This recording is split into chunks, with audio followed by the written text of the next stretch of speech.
podcast, killing everybody, taking dog tags. Dog, this is awesome, it's Optimus Prime, and your quadrant is talking, and you got that. I was in a mind when I crafted this. The Dungeon Master's wrath with a dash of sick. I dash like Sonic Mad, not a pacifist, but pacifist the tracks when I'm rapping, kids. We the last of us, the master race. Take him with a master hand, it's cancerous. I hit him with the master sword, and sure I make a nice sword, but I wonder how four guys make a Triforce.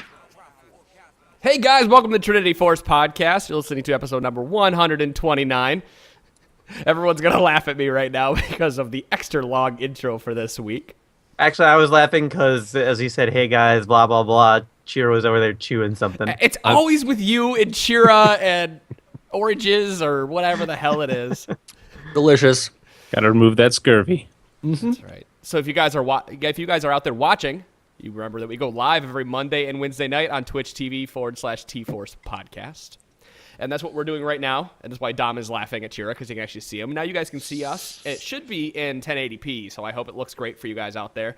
I got a new webcam. Dob's got a webcam, and the other two ones are coming really shortly. So I always had this. Don't you act like you're buying this for me. I didn't act like I bought anything for you. You kind of said implied. you had one. The names are all screwed up, so I get to do this while I'm...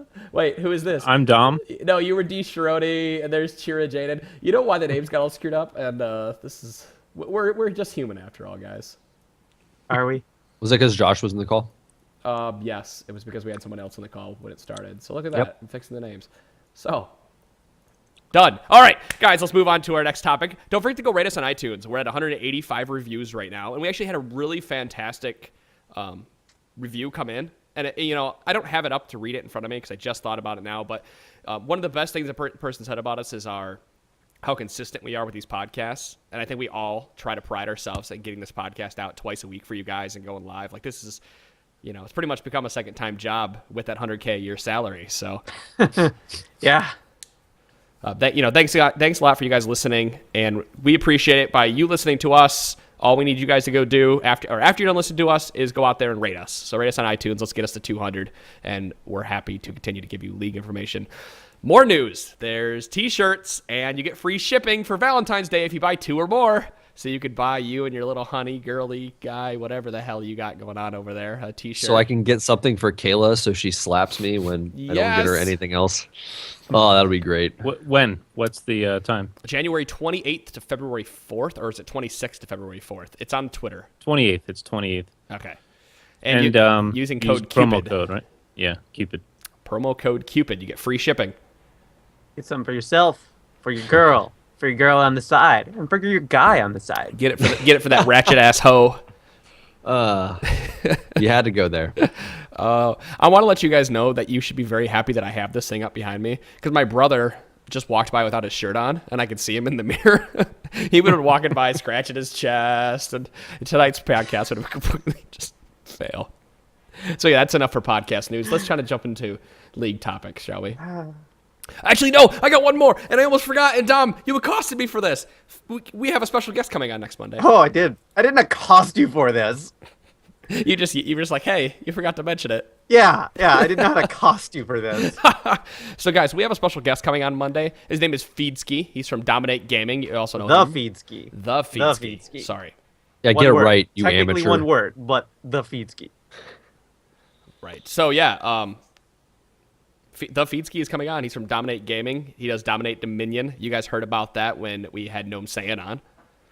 And he's going to talk about Dominion and give us as much information about Dominion as we can, from high-level strategies to low-level to whatever it may be. So what we want from you guys out there in chat land and podcast listener land is to send us questions. I know you only have a few days to do it because it's Wednesday, but any question you have about Dominion, send them to us, because we're going to spend an hour with this guy.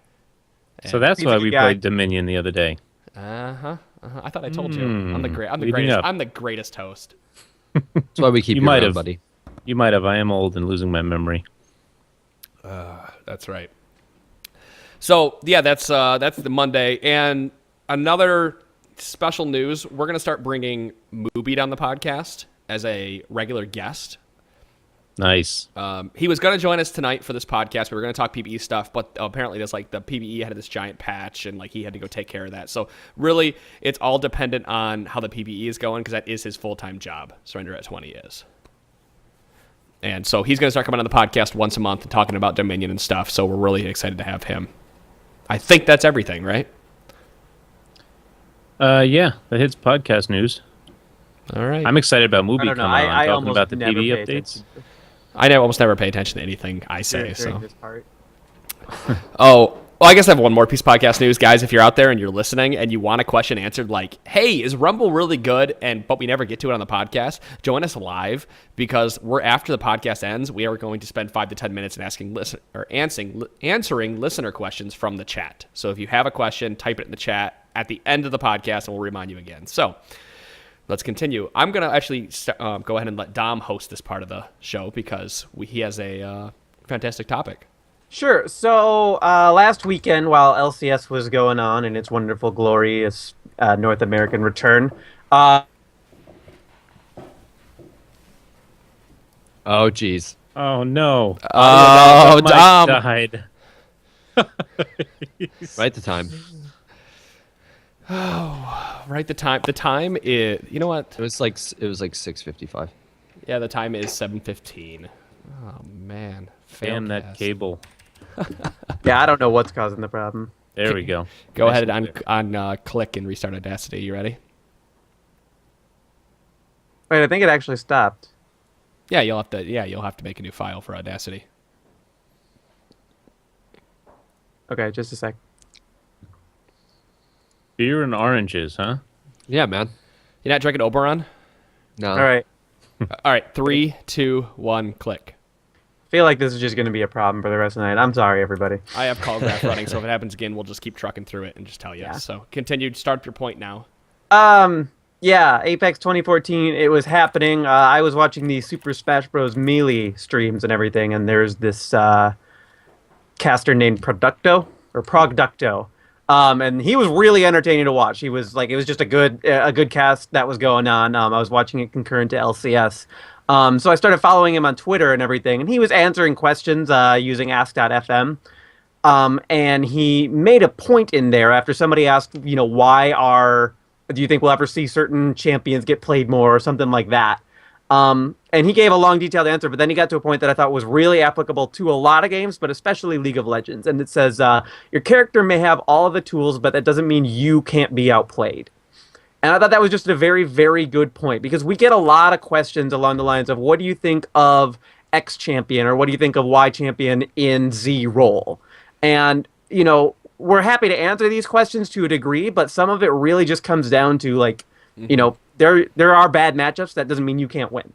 Or there are champions that people might think are kind of, are subpar or something, but that doesn't mean you can't be successful with them. And I think we've talked about that anecdotally in a lot of different points, but this one just, I don't know. I really like that quote. It's been something that's kind of just gotten me really fired up about this game again. I feel like it needs to be something that's plastered in front of every champion that's out there. Every time that we see Kennen played in support, or we see Edward pull out something funny, that these guys have the skill to make these crazy champions work, and will they transfer very well over to solo queue? And I think the same thing kind of goes for a lot of the pro changes, or not, excuse me, the riot changes that may affect the pros but not affect solo queue. A lot of people right now are up in arms about the tower change and whatnot, and I haven't seen anything that's suggested that that's really changing for solo queue.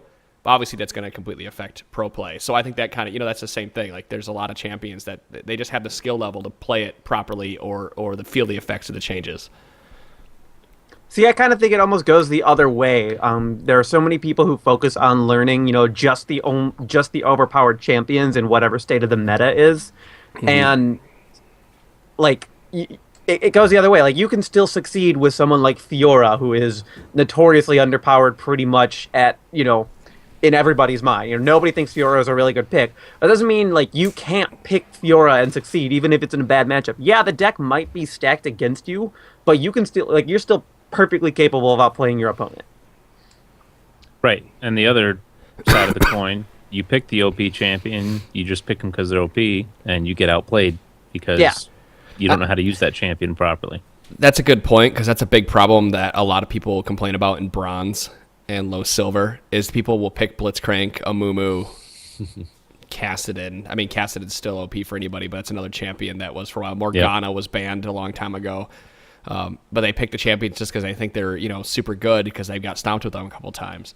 And I'm okay. I want to let, if I'm playing bronze or silver, I'm gonna let them have Blitzcrank, but that's because I understand how to play against them. And that's what I really like about this game is there is a skill cap, or not a skill cap. There is different. It's like a knowledge levels. cap. Exactly. I've played it when I was gold playing against diamonds. I can recall an instance where a Renekton had just stopped. Had he moved like 2 extra pixels whenever the skirmish was going on, he would have died. But by stopping, he stayed alive and then turned around and killed me. And that's just game knowledge and understand the limitations of your character. And it's stuff that we've talked about all in the past. So I think it's just more people need to realize that exact quote that you brought up earlier. Yeah, I'm just and to a degree, unless your goal is really to become the number 1 player in the game or something, just because a champion's unpopular doesn't make the champion unfun. So if you're having fun playing the champion, just, keep doing it. Eventually you're gonna reach a point of mastery with that champion where you start to succeed despite the meta or despite the matchup or despite the people that you have on your team. It's like when Optimus Tom plays Poppy. That guy just goes fucking nuts. Just destroys everybody. Dom's not paying attention to the chat, so I'm he not can't sure laugh what you're as hard. referencing. I know he hates Poppy, but that's exactly it. He'll never play Poppy unless he's being forced to. So why does he hate Poppy? He thinks her passive is super broken, overpowered, and her ult is again super broken, overpowered.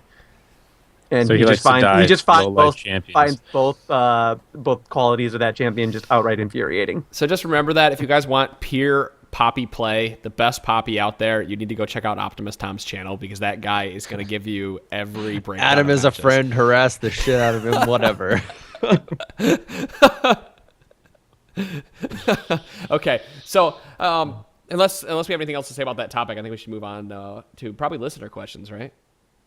Sure. Yeah, we got a lot to cover, so that's fine. Yeah, these are the ones I had hinted at on Twitter earlier. We have a few LCS related questions, and so Velatus, he writes in, huh? We doing both of those? Yeah. All right. Velatus writes in, why do so many pro LOL players retire with less than a year of pro play? There are millions of YOLOs that dream of being pro. YOLOs? That was in the email.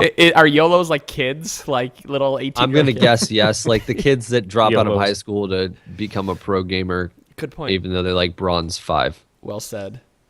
Okay, so there are millions of YOLOs that dream of being pro even for a day, and with such large number of pros cycling in and out, it seems there is something we do not understand about pro esport players. It takes a considerable amount of dedication to stick with something that realistically doesn't give you a reasonable payday until you reach the very, very highest pinnacle. threshold. And that's a reasonable payday. It's not like you're not living like a king. Like guys like Saint Vicious, who retired from competitive play, he can still make a reasonable living off of his stream money. And then, whatever else he ends up doing, it's like I have no idea if Curse is paying him. I have no idea what other things are involved with, that he has going on in the background. But from his stream, he could still make a living off of that. But we have Josh in the channel, the best yet. He streams all the time right now. There's no way that he's getting an. And there it is. And there it is. There's no way he's getting enough money. Right. And to do that. Shira, tell me about Yuzuki. You and I have been friends with Yuzuki for a while. Like he's, he was on The Walking Dead, yada yada. He was on Cloud9 before Cloud9 picked up balls when they lost when they didn't get into the LCS during the first split. Hell, the kid's really really good, and was on the team that was number 1 in North America during the fall summer split of last year. But the doing everything like that and not getting a payday for a really long time. He stopped doing it because it was just like a really lucrative thing. It either did or didn't work out, and for the time being, it hadn't worked out for him. And I can only imagine he got really down about it, and that's why he retired from the team for a while. But I mean, he's back trying with the Walking Dead now, and with their pickup with Cloud9 again. Who knows? Best of luck to the kid. You're still unmiked, Dom. So I think you have to also look at people like what Dom said with St. Vicious. Everybody that we've seen retire has something else to fall back on. Was it Reapered, I think, came out today and said that he's retiring from League. I feel like I'm going to get smacked over the head if I'm wrong. Probably. Yeah. Okay, we can hear you now. I think it was him that came out today and said he's retiring, but he's gonna become a coach. And we've seen a couple of the Koreans do that. But anybody that we've seen retire has something to fall back on. Chowster can stream. He can coach for. He can do whatever he needs to do for CLG, and he's probably making residual income somewhere else. To a degree, a lot of it is cases where the guys retiring have been around in the game for a really, really long time. So it's a combination where they're burnt out just from having done the same thing for so long, with very few days off, very few days where they're, like even not much vacation time taken or anything like that. And then it's also a case where at a certain point, like when you've been doing, like, it's such a young game, but they're they're the veterans. They're the people who've been around the longest time. And as a result, the younger generation is starting to have a higher skill level than they are. I mean, it's weird to talk about it in those terms, but I mean, that's really the case. Just the newer players come in at a certain point, have better reaction times or have better understanding of certain champions because they haven't been playing all 118 or 170, whatever it is. They've only been playing, what's really strong and adjusting as the meta shifts instead of having to go through 20 metas. They've only been through 4. Right. What are your thoughts on Hotshott GG? He's been around a while, retired, Return of the King, baby. It's fun I think to see this him question back. applies to him a little bit. It's fun seeing him back in the scene, but even he'll be the first one to admit he's not going to last long, and it's pretty obvious that CLG is actively going out of their way to play around the fact that Hotshott's on the team. They're just sort of letting him do his thing mid, and anything that he can contribute to the game is sort of a bonus, but they're not they're not developing strategies that rely on Hotshott being a major factor in the strategies. Like anything he has is kind of icing. Now, is that you think that's a good idea? I think it's a good idea because for CLG specifically, because it forced them to stop playing the way they had been for 3 seasons. And as a direct result of that, we saw them doing things they had never done before, like really quick, effective, efficient rotations, getting kills and turning those into objectives and just keeping the map pressure going on. And they were shaky about it. It was very clear that this was something that they had practiced, but had not necessarily applied at the on stage, and so it doesn't work out for them as well as they wanted it to. But you can't argue with the results. They were really, I mean, considering they were playing without their jungler and without their star mid laner, he was in the jungle. They ended up having a really good weekend. Because I think even the interview with Double Lip and Aftermove sounded like they expected to go 0-4 that weekend. Yeah, it was interesting to see Hotshott come back and actually play. But it was great seeing him because he drew a lot of bans. And that actually opened it up because every time it was LeBlanc ban, and I believe Nidalee was banned just about every time against him. No, he played a lot in Nidalee. Did they leave him? I thought they were banning Nidalee. I didn't. They banned Nidalee every once in a while. Her, but they started leaving her on the board. Okay, right. I'm not really sure why they were. Having never watched Hotshot stream, I don't know how frightening his LeBlanc is compared to Bjergsen's or something like that. So I'm kind of surprised they keep focusing all their bans on Hotshot, because if CLG considers him sort of a non-factor on the team, I don't know why the opponents are so worried about him. His LeBlanc is pretty legit.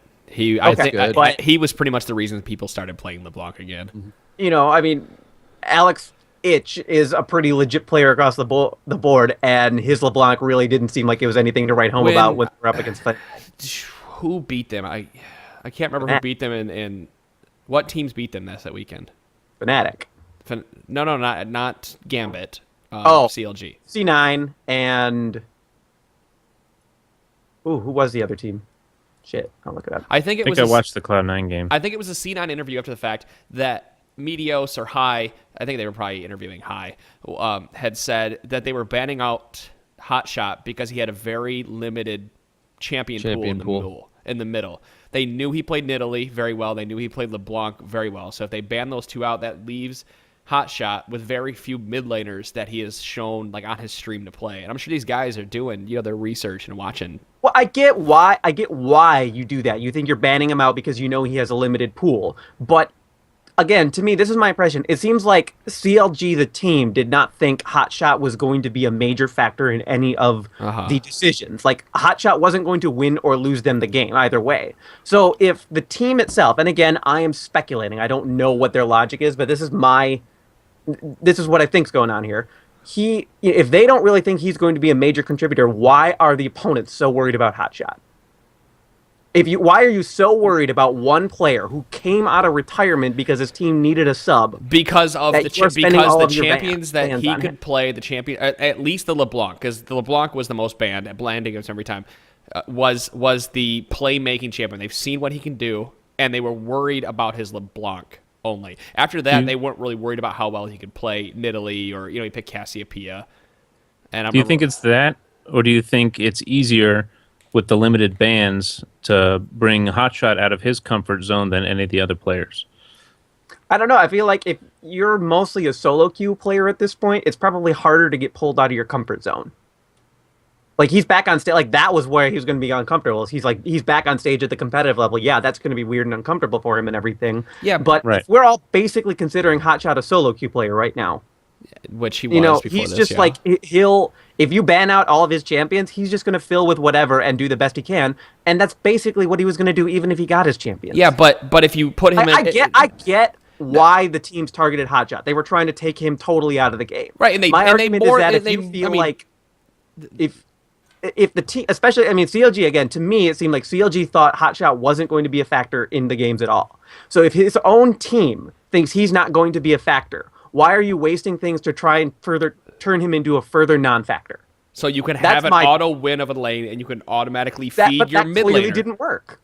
Okay, I'm telling you why. It doesn't matter if it worked or didn't work. I'm telling you why. They're trying to stack the deck in their favor is what it comes down to. And that's what I'm saying. Like, I think you are worrying too much about this one thing and not about try to take away the elements from the rest of the team, because the one guy is still not that big of a threat, even if he gets his best champions.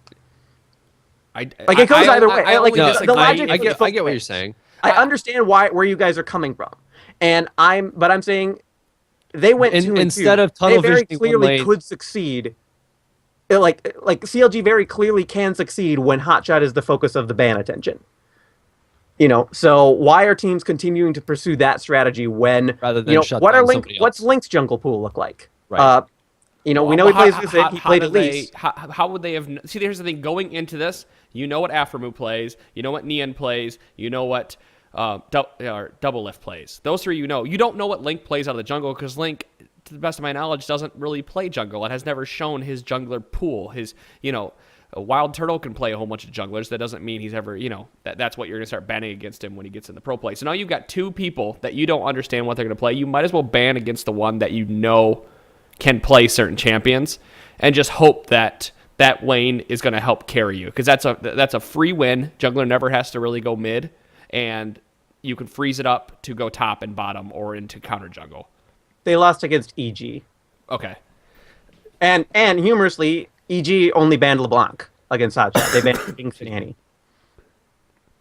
Didn't he play Nidalee? I would think he played Nidalee twice, Cassiopeia and LeBlanc. Yeah, he played Cassiopeia in... No, he played Nidalee. Yeah. I know he played Nidalee twice in Cassiopeia. I remember watching one where he was Nidalee and he got shut down pretty hard. Mm-hmm. So. And then there was another one where there wasn't a kill for 21 minutes into the game. So I think he played the Nidalee casters. Okay. I think the casters were speculating that they wanted him to pick Nidalee, so they banned another comfortable choice for him, leading him towards Nidalee so they can counter her. At least that's what the casters were speculating while I was watching. So. Right, and that's kind of the point I'm trying to get at, is that just making him weak and allowing your mid laner, like someone like High, who's going to help carry the game now, along with Medios, You don't really have to worry about Nien because Nien has never been a playmaker, but he can play whatever champion's top. You leave Nien to do his thing, and then you just focus all your attention on double if and after move because there's still gonna be people are gonna try to if I was going to these games, if this was me, I would go Nien's not a playmaker. I don't know what Link is doing. I can ban out Hotshott, and now I can focus on the power duo bottom that has been trying to carry them every single game. That's exactly what my strategy would be. No, that's fair. I understand that strategy. I still, if nothing else, I wonder if that's putting too much emphasis on what Hotshott is really capable of doing at this point. And it may have been. I mean, he showed he can play Nidalee and Cassiopeia to an extent. I think he showed that he's willing to play whatever is needed in the event that either his champions are not the right call for the team or he's not able to get them. Which is what I said. With Cassiopeia? See, I have to go look back at the game because this is what I wish I could argue because I'm wondering if Cass because of all the move speed on the team the enemy team had picked. Yeah, and see they were why hoping that Cass could steal it. If Hotshott had known this was coming, why wasn't Hotshott playing someone like Ari that is still mobile or learning Yasuo? Cass was the very last pick, so or learning Yasuo because he was a top laner and understands how to play melee. Yasuo that type of was thing. banned that game actually. Was he? Okay, yeah. But you see where I'm kind of going with this. Why? Yeah. When they had the time, why wasn't he learning something outside? I don't think he had the time to learn anything new. I think from what it sounds like, it was a very last minute thing to really bring Hotshott in there. They talked about going with other players. It sounded like they even auditioned a couple people. I could be wrong. Okay. I might be recalling the interview incorrectly here, but it sounds like it was a pretty late decision to have Hotshott be the guy. But because they had worked with him in the past, and he's been more of a mid laner in solo queue, and it was just like whatever. Well, if nothing else, it's a fun story to see Hotshott back in the game for. It's a Cinderella story, man. Yeah, it's always good to see. Yeah, it really is. And, and I was really glad to see them go 2-2 because, like I said at the start, they had to employ different strategies than they were used to because they were compensating for the fact that he was on the team. But those strategies worked. It was very clearly stuff they had been working on in practice, and they didn't fall back into their old habits. Yeah, hard to fall back in your old habits when you don't have when your team has been completely. Yeah, you have to go with the strategy that you've been using because that's now your only habit. Right. I think we spent a little too much time on this topic, and while it's been great, fantastic discussion, I want to move on to our next question before things get heated. Yeah, we kind of got off a tangent there. Yeah, long story short, being a pro gamer is hard. Being a pro gamer is hard. Running a podcast twice a week with a full-time job, I couldn't imagine trying to run a business and play pro at the same time. So. Yeah, and that's what Hotshott and Reggie were both doing. Right. Oh, that's nuts. So I'll move on to the next question here. Thanks, Velatus, for writing in. You definitely sparked. See, I love this because we sparked some. We actually had real controversy on the podcast. Yeah, we were not in agreement for most of that. Razor1909 writes, with his pushing ability and relative safety from ganks through good turret placement, why doesn't Heimerdinger see more pro play? My only guess is because opposing pros are more savvy when knowing how to deal with him. I feel like the correct bans Heimerdinger could be almost untouchable early and mid. I think that sort of takes out the effect that ganks and just rotations in general have. Like you're kind of putting all of your eggs in the lane safety basket and sort of just the whole win lane, win game mentality. And at the pro level, it has evolved so much past that. Yeah, with Heimerdinger. Okay, so Heimerdinger right now, if you're going to pick him, it has to be like this perfect flurry of bans, pick and bans, and you have to deploy a specific strategy with him, which is going to be a fast turret pushing strategy. Because other than his pushing ability, Heimerdinger doesn't bring much. I mean, you have to fight around right now. You have to fight with Heimerdinger around your turrets. So you have to, set up turrets in a jungle or around Dragon or Baron. So fast pushing objectives needs to go with Heimerdinger. And not only that, but if he gets caught anywhere out of his turret safety zone, for the most part, by any assassin, they're going to obliterate him because he just doesn't really have any escape. And it did happen in OGN last season. That was the old Heimerdinger, but they used him as a jungle Heimerdinger. Well, it seemed like jungle Heimerdinger, but it was just a fast drive down the mid lane. Right. Well, they ran in that season. It was Olaf, Caitlyn, Twisted Fate, Heimerdinger, and Blitzcrank was the team comp, and they let Olaf. This is pre-rework Olaf, and they just let Olaf farm on the side lanes all by himself, while the 4 of them pushed down. They went and grabbed red buff, walked back mid, did a teleport strat mid, and took down that first tower. And they didn't. Do you recall who played that in that game? Wasn't it one of the CJ teams? Tom could tell us, I'm sure. Yeah, Tom probably knows. That's a really fun game to watch if you're, and it's a quick game. So yeah, because they had the first inhib down at 10 minutes, and then Olaf had gotten so much farm in that 10 minutes. He had almost perfect CS because he would push back top, then teleport bottom, and then push back bottom, push out bottom, and everyone had to go mid to try to stop it. So he just had free lane farm. And James is in the chat. He'll know too. Yeah. Obscurica. Yeah, if you guys it's know a really that, fun game to watch if you get the chance. It's a really it was just really cool to see this. You know, they were favored. I mean, it looked like everybody expected to lose the game or lose the series going into it, and then they broke it out of this game as sort of like a last ditch effort, and it was just really cool to see them sort of outwit their opponents. Not necessarily outsmart, just they pulled a fast one. It was GSG versus CJ Entis before they picked up Frost and Blaze. So Insect's old team. Oh, okay. Thank you.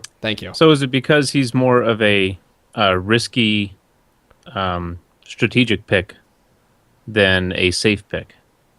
He doesn't hard counter anybody specifically, and I think it's more he that can be kind of countered. Team. So I think it's more that he forces your team to play a specific way rather than giving your team a lot of options for how to play and adapt. And I think in League of Legends, when your team has a strategy that's very easy to read, you end up being at a disadvantage. Even if the strategy is good, you end up being at a disadvantage. What threw the opponent team was that it looked like it was a jungle Heimerdinger, and so that's why they weren't expecting to drive down the mid lane. Mm-hmm. Right. Because their jungler, he took Smite, and he was running Heimerdinger and everything, and that was just for the quick level 2, and then to just start that drive down the mid lane. Right. Yeah, you're right. You have to play a certain way, and you can't force the enemy team to walk into your turrets like you can force them to walk through Teemo mushrooms, because Teemo mushrooms can passively stay somewhere. Now Heimer has to be within the radius of his turrets to activate them. So the new Heimer is, in that aspect, is less powerful than the old Heimer, where you can just leave the turret there, go back, and then come back to lane. And he's still scary when he's in his zone, but if he's not there, what? It's like half his kit. You get hit by that shotgun rocket blast, and it's just totally painful. It's the last place you want to be. When you dodge it, you feel great. They did a great job reworking that ability. I really like using his ultimate on his E because it bounces, and I like it in Arums because you can bounce and stun the entire enemy team with it. Just these giant rockets, So, Bracer, I hope that answers your question. And if you guys have any more questions like that, you'll. Unless it has something specifically to do with how a team played or a team used it, it'll probably get answered in email. But continue to send them to us because we're trying to answer everything we get. So we're gonna move on to general questions. Mason, he writes in, how hard and maybe intimidating do you think it is for a complete newbie to get into and learn the world of League of Legends? Should I go grab my brother right now? Yeah, grab your brother. I was going to say, I wish we would have gotten this question or gotten to this question like right when it came because your brother was still leveling up. But I think you're in a good position to answer this because of your brother. I don't think this game is that intimidating to learn if you find friends to play with. While he was playing by himself and he always wanted me to play with him, like if you're playing this game by yourself, it's like every other game out there. It's totally intimidating. It'd be like me walking into playing Street Fighter for the very first time and having no idea what I'm doing, no idea where to look, no one's telling me how to play it. But there's just so many layers of data to learn about the game, and this is why it's challenged me a lot to become a better teacher. Because he'll ask me a question, then I have to figure out the root of the question or try to get him to come down to the root answer to it. You're not building Sunfire Cape because it's a good defensive item. You're building it because it's a good pushing item and does magic damage, like that type of thing. Like that's not something that I think about. Anyway, to talk about him when he was first leveling up, he happened to find a group of friends while he was playing. Like he found a couple guys like, hey, let's play together. And now, to the best of my knowledge, he's still playing with that same group, or he's picked up people along the way. And I'll hear him screaming in there at 3:00 in the morning, playing with these guys and learning the game. And as I've watched him evolve, now he's watching more streams, asking more questions. He's trying to break down. Like he and I had a Teemo discussion where again it was, no, it's this reason and this is why. And he went, oh, I understand it now. And that's like one of the first times I actually had him say, I really understand why it works that way. Because before it was, But Hydra is a super powerful item. I'm just, it's just anecdotal or whatever. But, Hydra is a super powerful item. Why am I not buying it? Get a hurricane. Right. But it has AD on it. Why can't I have it on my range character? Hydra. So that type of thing. I remember that. He bought it on Sipper one day. Ooh. Did he really? Yeah, Yes, and he I came did. in and I saw it. I said, Luke, why do you have a Hydra? And he said, well, because it has AD on it. I was just in lifesteal. I was just trying to get something. And I said, oh, kid, just sell it and get this. That's Oh, right. you- I honey. bought a Oh, I bought honey. a relic. I bought a relic shield on Thresh, so I wasn't aware of the change to melee only.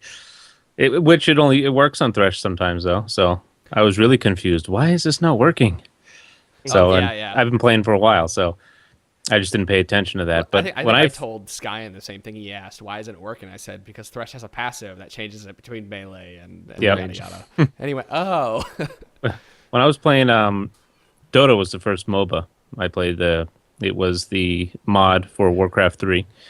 I was intimidated to play that too because I'm like, well, I know how to play Warcraft 3. I've played Warcraft 2. I've played all the RTSs, but this looks weird. This looks different. So my Completely brother's different game. yeah, my brother was telling me, look, it's awesome. It's a great game. We love it. We have fun. I'm like, eh. And then I finally tried it out and I got stomped and I was confused as all hell. And then he was there and he explained it to me. So if you can play with a friend who is currently playing, they can help walk you through it. And then all of a sudden you'll start seeing the cool characters and learn that you have to build items and learn how you have to stay in range of the minions when they die, so you get experience instead of just hanging out at a turret while they're a mile away and wondering why you're behind in level. All these things. Why do I have to last hit a minion? What's last hitting? I Right. don't understand. So my son's 11. I'm teaching him how to play, and he just wants to have fun right now. And I told him, you know what? Just go out there, play, pick champions, and have fun. Do bot games, mess around with your abilities, learn how to use the mouse and keyboard, and just have fun for now. We'll worry about all the pro stuff later once you get up in levels, and then we can start talking about runes and masteries and all that crazy stuff. But for now, throw your enchanted crystal arrow across the map and get a hit on Exactly. somebody. Hope and you ensure hit that somebody, right. Yeah, exactly. So For me, it was definitely. It was a weird situation. I came, I had a bit of a. oh no, Microphone. Mike. I wanted to hear this too. Had a bit of a dilemma, and now I'm like on the edge of my seat. What? I know. All right, I'll pick it up from here.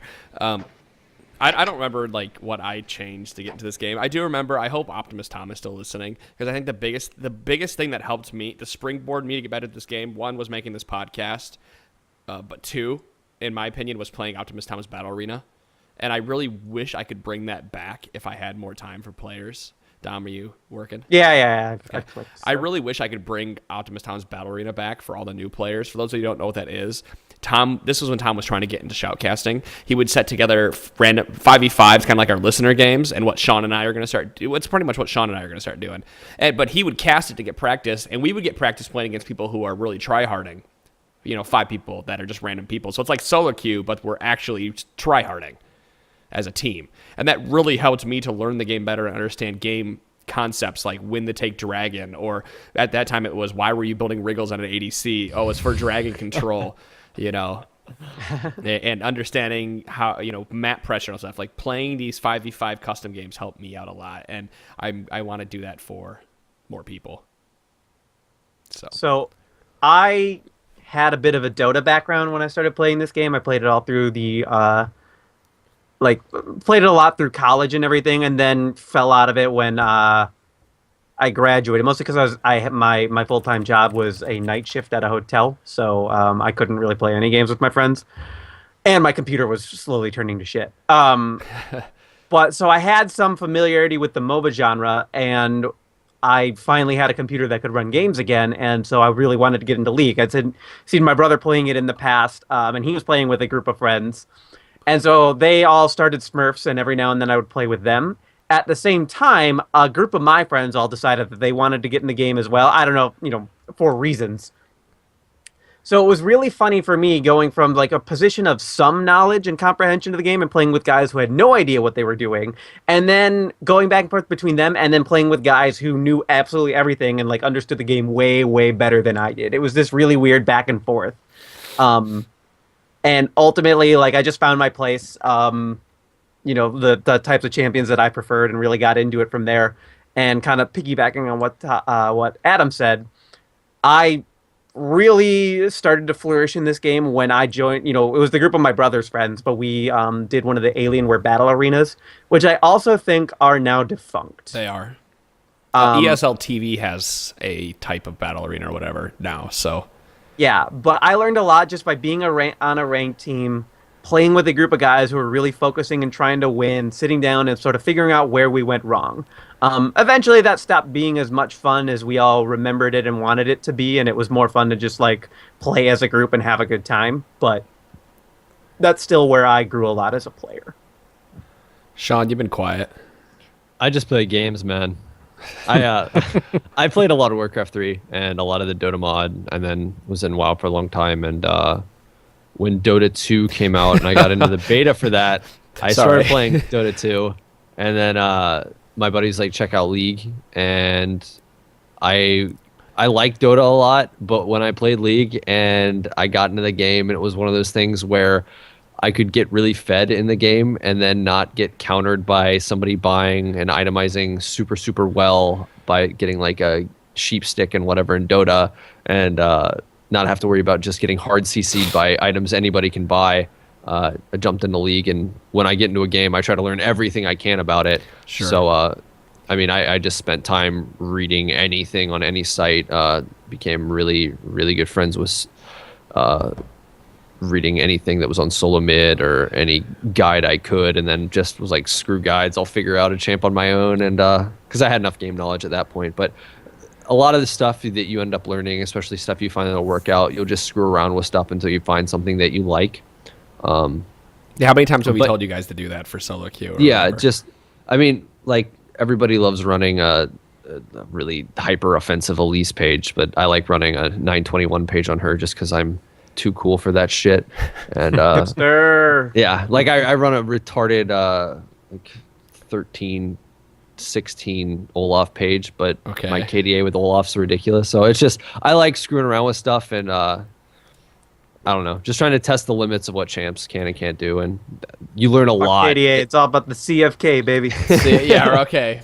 You learn a lot about what they can and can't do by building stupid stuff on them, being like, wow, that didn't work at all. Let's change things up a little bit, and if it works, screw it. I think exactly. If you're confused about something, or if you're thinking, oh, this makes sense, this mastery, or maybe this item build, and these ratios, try it out. It may look great on paper, and it might not work. So that's the funny thing. I'm field, doing that right now with Hecarim, because Hecarim.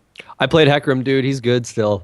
I think he's pretty good. I'm not a very good jungler, but I think he's pretty good. No, but Hecarim's one of those guys that has that like mixed AP, or does AP damage with W and R.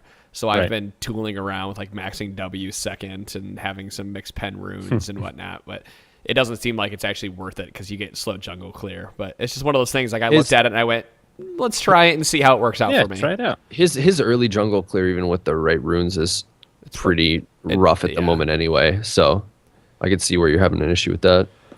But what I would like, which I laughed earlier when you started talking, and it wasn't because I was laughing at you, but because you said you played WoW. And for those of you who don't know, Sean and I met on World of Warcraft. Way back in vanilla, baby. Back in 2005. And I treated him like a redhead stepchild then, because he was just some stupid 19-year-old kid or 15. Yeah, that's right. Because I was 19. You were a 15-year-old kid. I was like the little brother of all the people in the guild. It was great. Yeah, and we played WoW for 5 years or something together, and then eventually one day he's like, you play League? I'm like, yeah, I have a He's like, I just happened to listen to your podcast, and I'm like, oh my god, I know this guy. Small world, man. That's funny. That's really funny. So I like to tell that. I had to come up with a reason to tell that story. Mm-hmm. Oh, back over to the document. Oh, we have to get the Brain Buckets question. Okay. So I'm actually skipping this next one. With tops generally building tanky... Oh, I'm going on the next question, guys. Brain Bucket writes, with tops generally building tanky and supports getting more gold to sustain some damage, I've been looking at and playing unexpected assassin junglers. Amazingly, I've had great success as jungle Teemo. We should brought Josh on to talk about this. By abusing and leashing AI, he takes no damage in clearing, and shrooms provide amazing vision. I rush Nashers and Lichbane and can burst down all but the tankiest targets. A, Or 1. How does Steamo attack conceptually with other assassin junglers like Evelynn? What counters should I be or have a concern? Should I be of concern? Anyway. You know, I didn't actually edit this question. I just Yeah, what copied it counter in there. should be a concern? Should he be concerned about? Yeah, I was so confused because I thought Dom had edited it. Why? No, I didn't. Now that I think about it, Why does my team always think I'm trolling joking at Champ Select? I don't know why you have to ask that last question because it's pretty much summed up when you try to compare it to Evelynn. Because they've probably never ever seen it ever. So yeah, it's just a case where you're running an unconventional champion or running a champion in an unconventional role for that champion. People are always going to think you're trolling. Sorry, even if you're not, that's just the reality of this game. And either you win them over or you got to prove them wrong. It'll be the thing you'll either do extremely well and they'll be like, oh, well, whatever, that was 1 in a million, and then, or you'll do really bad. It's like, oh, fucking report this guy. He's an asshole trolling with the jungle Teemo pick. But, okay, so I think here's the thing with Teemo. You could have, a pretty good clear or a great clear at best, but you gank as well as Garen does, and Garen will clear faster than you early. Because the only way that you're ganking at all is to run out of the jungle at somebody and hope they're stupid enough not to move. Or they get caught and you're able to make it in there in time. Yeah, get in there to drop a shroom behind them that if they run into, they're moronic for even I'm gonna hitting it. Yeah, starting there with the ganking, your presence out of the jungle is pretty moot. You could probably duel a number of the champions, but I would think a Vi at level 1 would still, or a Vi at level 2 or 3 Vi, would still probably be able to outplay you and kill you. Because all you have to do is wait blinding dart out. Yeah, but that's still a lot of free damage that team was going to get. Sure. I would honestly say the coolest, conceptually to me with this pick would be you would never ever be counter jungled after 6. Right. That there's nothing they could do about it, especially without being able to clear shrooms easily right now. You could literally sit in your jungle and just, make it a huge death trap, and they would be screwed. And it would actually kind of once help. you hit, if you just try to rush 6 and then take over the opponent jungle, you definitely hamstring the opponent jungler. I mean, even if you're not killing people in their jungler. Now we're slowly but surely advocating this champion. Yeah, well, it's just it kind of adds a little bit of lane safety because it gives the whole free warding thing to your team. I mean, mind you, your ganks are going to suck. I wouldn't play. I honestly wouldn't play into somebody I who wouldn't has either. heavy early game or level 6 pressure. We're all speculating. None of you have played jungle Teemo, right? I don't play jungle True. anything. I'm not going to try jungle Teemo, so. Right, and you're not going to try. We haven't played it, so we're speculating based on what we know about Teemo. And I personally would think it would be a weaker pick because I try to pick jungles that can do something in a gank, have some kind of utility to provide for your lane partner when you come into that lane. And he can get in there quickly, I guess, with red buff and start spitting you with blow darts. Maybe that'll get a little slow, but other than that, Dude, it's going to be tough.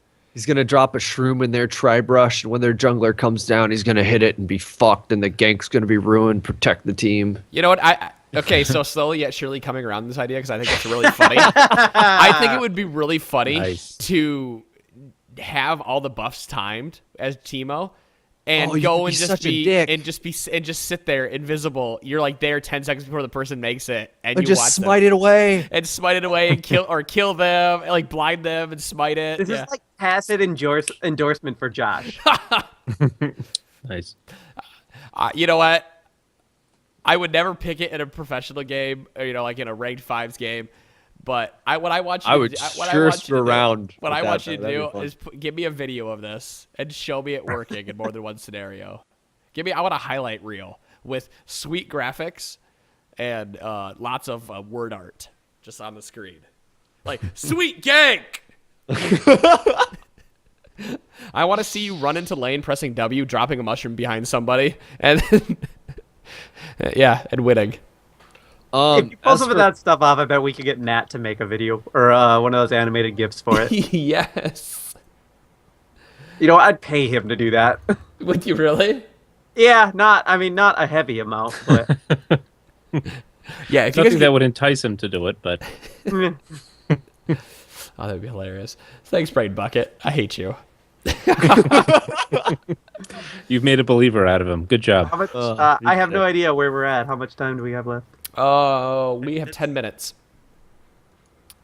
So we could continue talking. I'm gonna save this question for later because it's always applicable, and we could do it like in a From Minnows to Shark episode. Sure. Sounds good.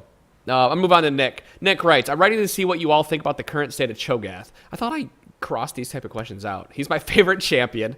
I love that he can be played well in any role except ADC. Given the preseason changes, I'm surprised that he isn't seeing more play right now. Why do you think he's not seeing more play in the new meta of tanky tops and non-traditional supports? So I'm making a rule right now on this podcast that we are no longer answering questions of what do you think of X champion? What singular champ picks? No, on the podcast. Okay. I think we should, unless it like is going to really spark a discussion. I think you got to take it on a case by case basis. If it's just what do you think of Fiora? Well, Right. There's not really much we can contribute to that conversation. Like that's going to affect a lot of players. But if it's a question like why the hell are people no longer playing Rumble in the top lane now that yeah, other changes have been yeah. happening? Yeah, that's a much more relevant question. Doing administrative work on the 'Cause podcast. it's not like So- Rumble even ate any nerfs or anything. He's just suddenly out of favor. Right. And I'm not saying we should talk about Rumble right now. I'm just saying like that's a really good example of a question. We can I guess you're right here with Cho'Gath though, because Cho'Gath was a very popular jungle during the controlled jungler stages of the game Yeah. during season 3. Yeah, and, he was- and then now the meta has shifted from that. So I I'm like- confused. I like Are we going to Cho. answer this question? Yeah, or yeah, are we yeah, gonna I've read already the read entire it. question. Okay. I've already read it, so Yeah, I like Cho, but I think he has a decent amount of burst, but I think right now with the tanky champs in top lane is their sustained damage is just much better than his, especially over the course of team fights. And for the most part, they don't need to land as much. Like his Q can be really hard to land sometimes, especially against really mobile champions. play Nami and then tell me Cho's Q is hard to land. as I think about this outta here. with Cho'Gath, with Warwick playing the top lane and Warwick's natural sustain and his ability to lock one champion down, I don't see. It's hard for me to justify saying no to a Cho'Gath in the top lane now because he seemed like he could also fit that role of that one tanky champion. While it's not the same amount of CC or the duration, you're still getting a pop-up initiate for somebody else to, join in. Maybe if you pair it like the right team comp. Yasuo. A Yasuo or like a Leona so that she can, engage and then you have doing damage. I really like the Cho'Gath pick, but I think currently like with Mundo or somebody like that, there's not really any reason to pick him until some of the champions get reined in a little bit. I personally like the Cho'Gath pick. I think he's still very powerful. I think he's very versatile. If you know how to play him, you can win the game. He could be frustrating to play against. You land that rupture, it's like a blitzcrank grab. You land that rupture and it's game changing. They're in the air for a really long time. Yeah, and his rotation is a little devastating. You know what? Now I was there and now I'm away from it. It's because of how long it takes for Rupture to come out of the ground. While Warwick is an instant stun, there is that half-second delay on Rupture, and I think that's most my pros will be problem able with his to. kit. If anything, I wish it was a little more on demand, but it's just with the amount of mobile champions right now, it's easy to get out of it for the most part. My real problem with Cho is he's kind of a one-trick pony. He's a bunch of CC, and then he's on cooldown. Yep. Isn't Warwick more or less like that? I mean, but Warwick No, provides because a buff. Warwick, you're still... It's a totally different story with there. He's a suppression, but then he's still like just being there and being really obnoxious, and Cho's not the same kind of obnoxious that Warwick is. I guess At Warwick least has in my passive opinion. lifesteal off auto Yeah, attacks rather than he minions has dying. passion, vision granting, all kinds of stuff going on there. But He's got a Cho team-wide brings- steroid. Cho brings a free smite Yeah, they to the execute. team as well. So he's good for objectives. His But so does Vorpal Nunu spikes. if you're gonna play. I mean, let's pretend jungle for example here.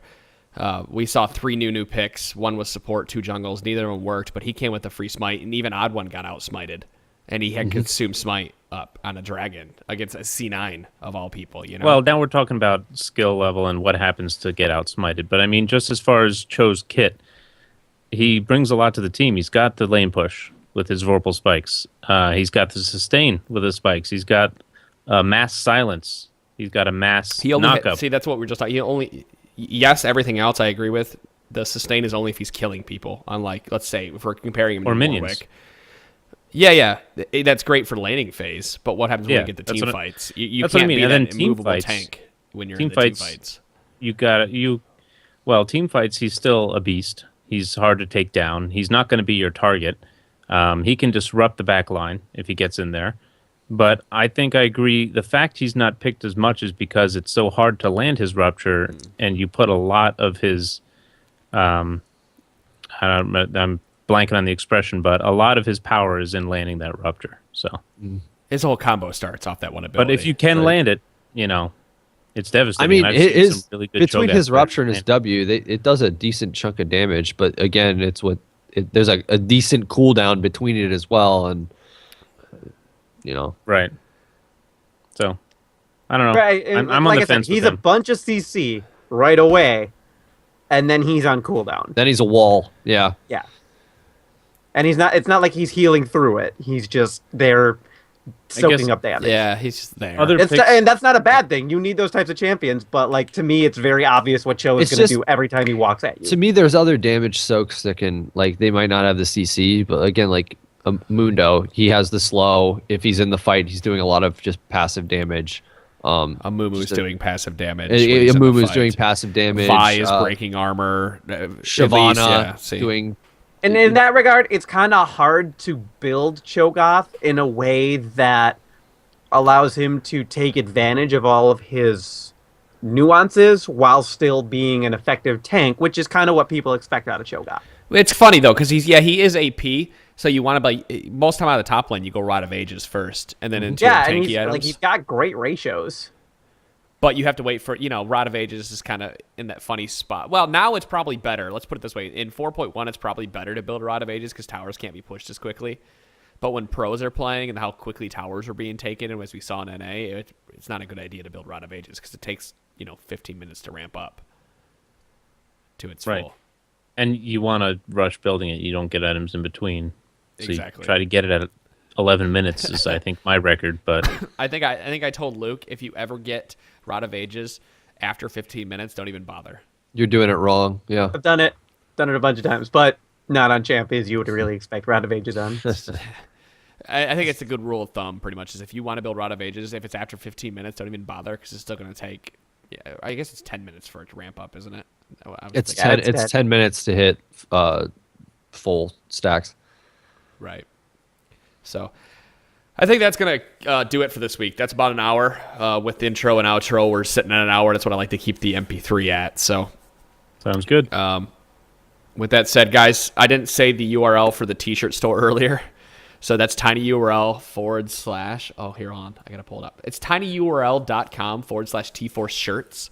Or it's tforcepodcast.spreadshirt.com. Again, from January, you said 28th to February 4th. Did I get that right, DeClaude? Yeah. Using coupon code CUPID, if you buy at least 2 items, you get free shipping anywhere. And Well, wait. 28th through... Is it 4th? I know the 28th is when it starts. yeah, I think it's still only through the 4th. But it's like a Valentine's Day thing? Why wouldn't it go through Valentine's Day? Because they don't run them that long. I think the last one they only ran a week. Oh, okay. Yeah. Hey, link the. We'll thing in confirm the- it. Link Link it in it in the the, Twitch chat. Yeah, just use coupon code CUPID. You guys can, if you order 2 t-shirts at once, you get free shipping. So you're looking at $40 for 2 t-shirts, which for a podcast to your horse and a t-shirt that says want to do something stupid, I'd say that's pretty damn good deal. And you can actually go on Twitter and see the podcast to your horse. I'll link it in chat right now. Our buddy Punchinello, who does a duet every week, he bought one. So that'll do it for episode 129 of the T-Force podcast, guys. Thanks for a lot for listening, and we're looking forward to hearing all your responses on this discussion, because I think this provoked a lot out of us this week. So Yeah, it was a good one.